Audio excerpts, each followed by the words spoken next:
Vamos con la noticia del día, desde luego. El golpe es duro, es un golpe que viene del Supremo, es al independentismo, porque salpica tanto a Junts como a Esquerra. ¿Y qué dice el Supremo? Bueno, pues que la malversación del procés no es amnistiable y que, por tanto, Puigdemont, si se atreve a cruzar la frontera, será detenido. Lo vemos y lo traigo a mesa para comentario. Varapalo a la ley de amnistía, revés al gobierno y advertencia a Puigdemont. Si vuelve a España, será detenido. Él compara la justicia española con la mafia, porque el Supremo no va a aplicar la amnistía al delito de malversación. Decidieron cargar a los fondos aportados por los contribuyentes el coste de iniciativas personales. Aún así, el líder fugado mantiene el pulso. Puigdemont és una persona de paraula i ell ha manifestat que en cas de que hi hagi un debat d'investidura o en el debat d'investidura és que quan ell tornarà al Parlament de Catalunya.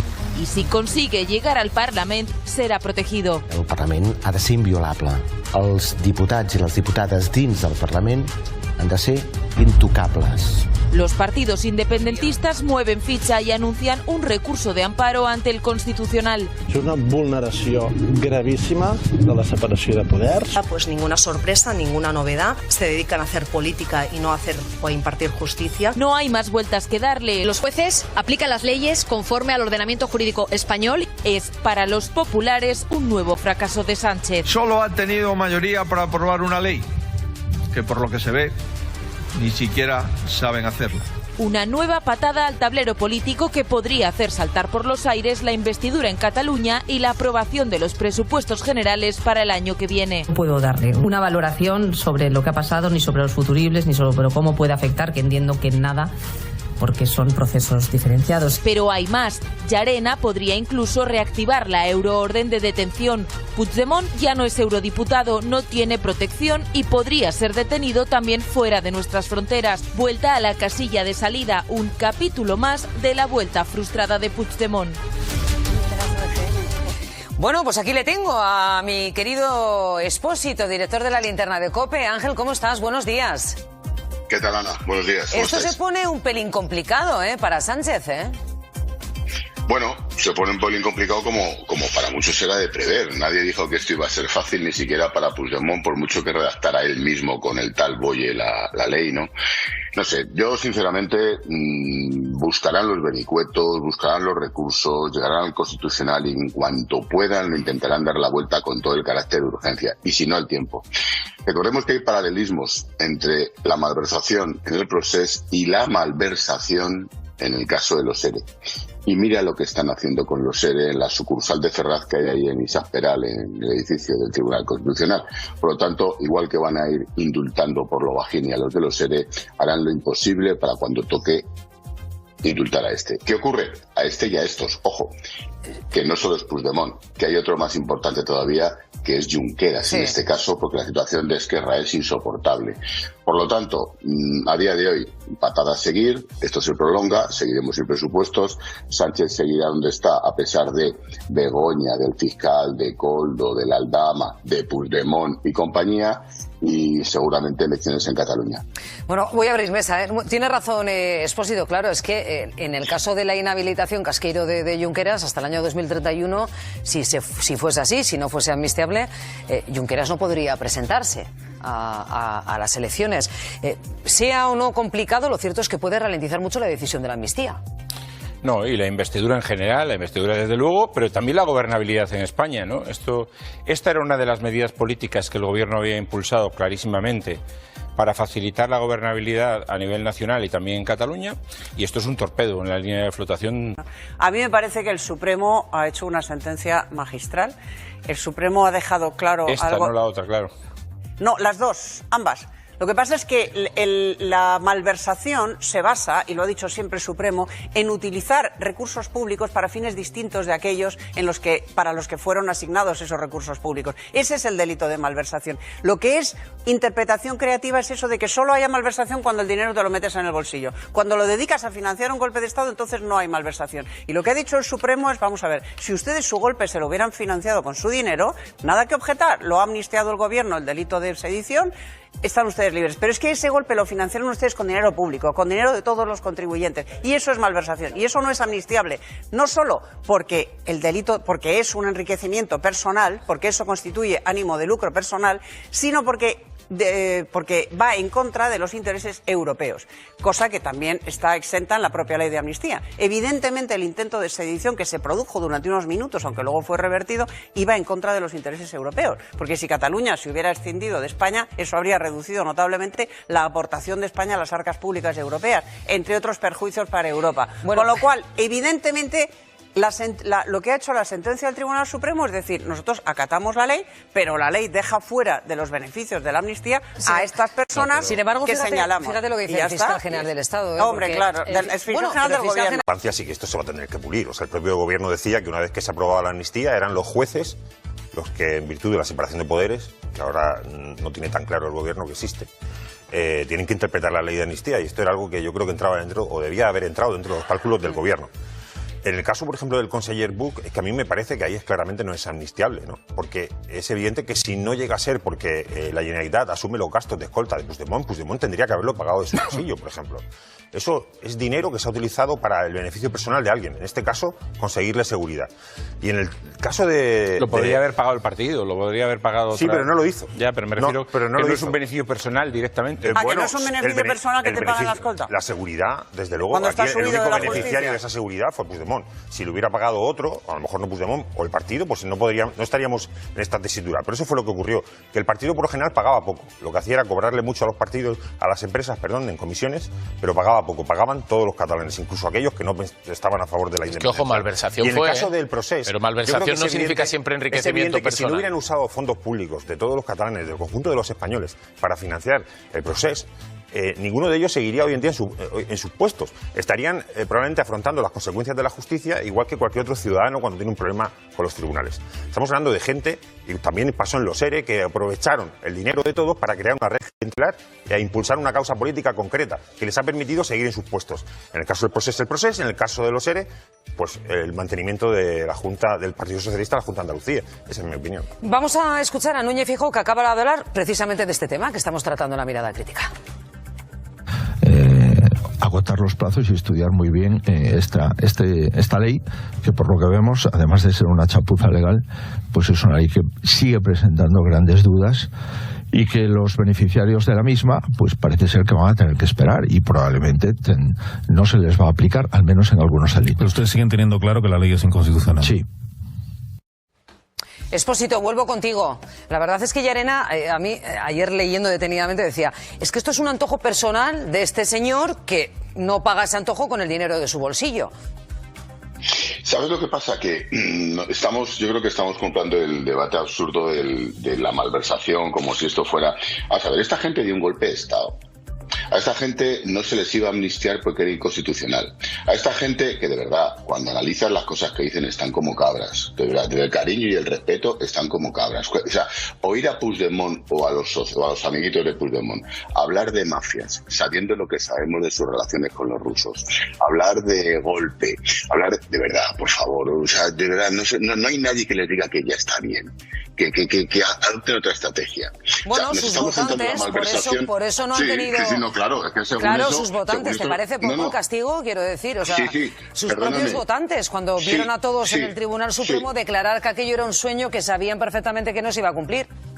Me parece muy poco el castigo, porque de hecho tienen hasta la llave para repetir las elecciones y las van a repetir muy posiblemente en un nuevo conglomerado catalanista de no sé qué, entre ellos y Esquerra Republicana. Por lo tanto, me parece poco. Esta ley de amnistía, nos estamos fijando en la malversación, se hizo lisa y llanamente porque Sánchez necesitaba los 7 votos para seguir en el poder, porque hasta 24 horas antes de las últimas elecciones era inconstitucional.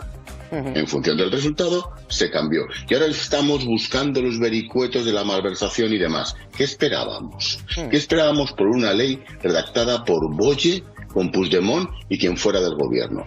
Pues chico, pues de aquellos barros estos lodos, o como se diga, aquello fue una chapuza, aquello era inconstitucional hasta 24 horas antes y es muy difícil de aplicar en un Estado europeo. Por la malversación o por lo que sea. Esto es un sin Dios y ya está. No te vayas, fíjate, pues bueno, después de esta decisión del Supremo resulta que nos hemos enterado que el señor Puigdemont y Junqueras se reunieron en Waterloo. ¿Para qué? Bueno, pues algunas fuentes dicen que se intenta diseñar una lista conjunta entre ambos, repetición electoral y repartición del gobierno al 50% más o menos. Esteban Urriztieta firma esa información de ese encuentro que hubo en Waterloo. Esteban, ¿qué tal? Buenos días. Ana, muy buenos días. Es algo así, ¿no? Es algo así. La postura oficial del núcleo duro de Puigdemont es que el encuentro que tuvo lugar en Waterloo fue para limar asperezas, que no trataron temas políticos de fondo, lo cual es difícil de creer en una reunión de 5 horas que se prolongó además en un restaurante belga donde cenaron ambos. Y, por cierto, una reunión en la que también participó, aunque parcialmente, la mano derecha de Puigdemont, Jordi Turull. Claro, esto sí que sería un golpazo para el presidente del gobierno, porque imagínate, después de la victoria de Illa, que es quien gana en las urnas directamente, la posibilidad ahora de que no sea investido y de que ambos fuercen una repetición electoral para repartirse al 50% del gobierno, de momento es un palazo. Otra cosa es que a medio o largo plazo sea bueno aquí en Madrid. Y allí. Bueno, ese es el sueño de Puigdemont y por eso cuando después de las elecciones ya hizo unas declaraciones en medios independentistas diciendo que uno de sus principales objetivos era rehabilitar sus relaciones con Esquerra, que eran absolutamente inexistentes. Cuando se le preguntaban por esta cuestión decía: no puedo pronunciarme sobre algo que no existe. Con Junqueras no tiene o no tenía relación desde el año 2017 y por lo tanto esta es la primera toma de contacto. Ha sido una invitación cursada por el propio Puigdemont, pero de esa reunión no ha salido en ningún caso el apoyo explícito de Junqueras a los planes de una investidura para que Puigdemont sea el nuevo presidente. Bueno, entre otras cosas porque ahora mismo, en fin, todos sabemos que Esquerra está completamente rota por dentro, que la que está llevando estas negociaciones es Marta Rovira y que Oriol Junqueras está apartado, ¿no?, a una esquina del partido. Entonces, ¿hasta qué punto podría tomar en las riendas? No, eso es así. Y te quería apuntar otra cosa al hilo de lo que comentabais antes de la decisión del Supremo. Hay una frase que repite el núcleo duro de Puigdemont que a mí me llama poderosamente la atención, que dice que el PSOE gobierna pero no controla el Estado profundo. Dice, una cosa es gobernar y otra cosa es controlar el Estado profundo en España. Es decir, Junts tiene la percepción de que el PSOE, estando en el gobierno, debe y tiene la capacidad de controlar el estamento judicial al completo. Le reprochan también al Partido Socialista que les hubiera prometido o les hubiera dado esperanzas de que una vez aprobada la ley de amnistía, las órdenes de detención se iban a levantar automáticamente y que esto iba a ser un camino de rosas, ¿no? Y también añaden que probablemente en una alianza con el Partido Popular hubiera gestionado mejor eso que llaman de manera enigmática y casi mafiosa el Estado profundo, es decir, que el Partido Popular hubiera realizado llamadas a los jueces del Supremo, a los de la Audiencia Nacional, y las causas hubieran decaído. Como decía Ángel Expósito, viven en una realidad paralela y en esa realidad paralela tienen la percepción de que todo se puede arreglar de esa manera. ¿Sabes quién decía eso, Esteban?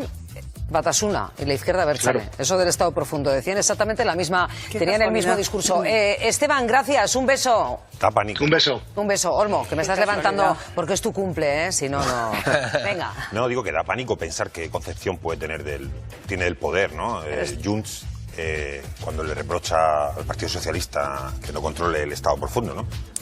Es verdad que sabemos un poco qué visión tiene porque hemos visto a Junts y a la antigua Convergencia gobernar durante muchísimos años en Cataluña, ¿no? Y esa voluntad, esa necesidad como un gas noble de ocuparlo todo, pero ¿no?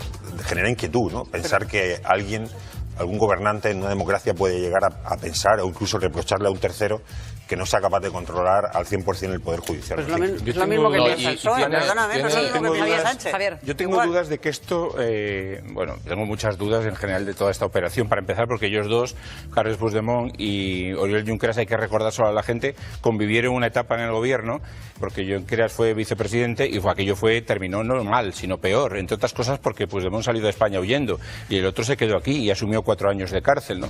Yo esa relación la veo imposible. Déjame introducir otra cosa más en el debate porque porque la decisión del Supremo, bueno, ha desatado una nueva guerra entre el independentismo y los jueces. De hecho, Carles Puigdemont ha llegado a compararlos con la mafia siciliana. Jano. ¿Qué tal, Ana? Buenos días. Les ha faltado hacer este gesto, ¿no? El de la familia, como decía Al Capone. Los ataques a los jueces se han ido haciendo más frecuentes desde el inicio de la segunda legislatura de Pedro Sánchez. Fíjense, es como un partido de tenis, donde usan la ley de amnistía como arma arrojadiza de campo a campo. Y en ese combate hay de todo, alusiones a lawfare, insultos a los magistrados. Algunos parlamentarios, desde el presidente del gobierno a altos cargos socialistas también del gobierno, han traspasado fronteras como nunca antes. Fíjense.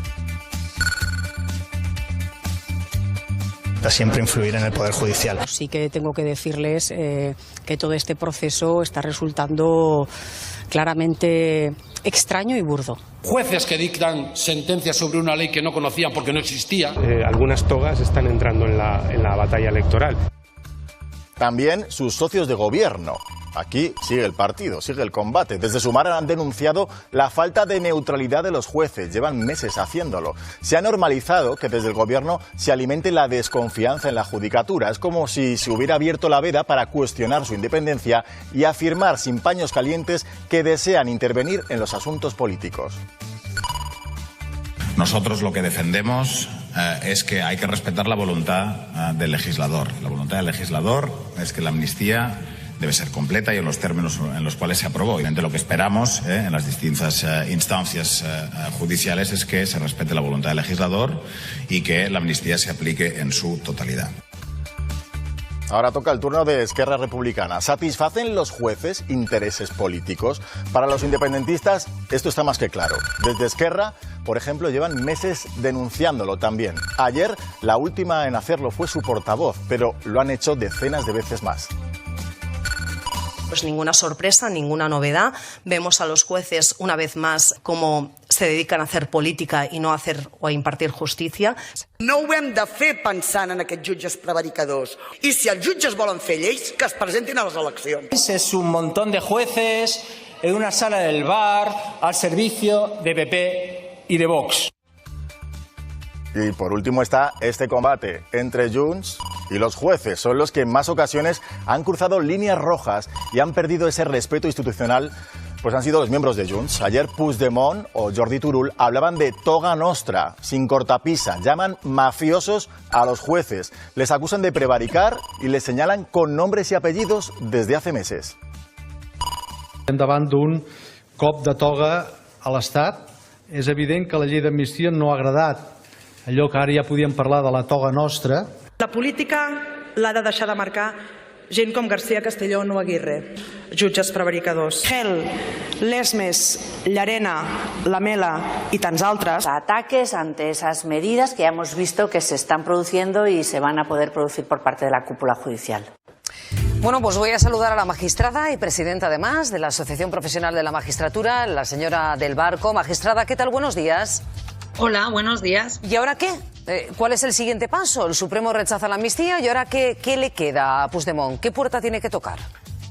Bueno, además de rechazar el Supremo la amnistía por el delito de prevaricación y a estos políticos que han estado ustedes sacando en el reportaje previo, les recomendaría que leyeran cualquiera de los dos autos, el de Llarena o el de Marchena, que la verdad es que son una clase de derecho penal y de derecho en general y están magníficamente escritos, ¿eh? Es un placer leer a Marchena, por ejemplo. Pues lo que les espera es lo que se les ha dicho la resolución. Se les ha dado traslado para el posible planteamiento de una cuestión de inconstitucionalidad con respecto al delito de desobediencia y no se amnistía el delito de malversación, imagino, pero esto no lo sé, que tal vez ellos planteen ahora el amparo ante el Tribunal Constitucional. Y lo que le queda pues al señor Puigdemont es lo que claramente dice el auto de Pablo Llarena. Se mantiene vigente la orden de detención nacional por el delito de malversación. Entonces, hoy planteaba algún medio, no recuerdo muy bien quién, la posibilidad de que si por ejemplo llegase Carles Puigdemont al Parlament catalán, ¿se le podría detener dentro de ese escenario? Bueno, antes de llegar sí, ahí... pero algún medio lo planteaba. Tiene una orden de detención en nuestro país, entonces pues puede ser detenido tan pronto ponga los pies en nuestro país. Pero si nadie se entera, imagínese, que un día aparece en el Parlamento. Ya, como cuando se marchó, dice, y nadie se enteró. El maletero. O sea, que volviera ahora en otro en un vehículo también metido en el maletero, le metieran en el...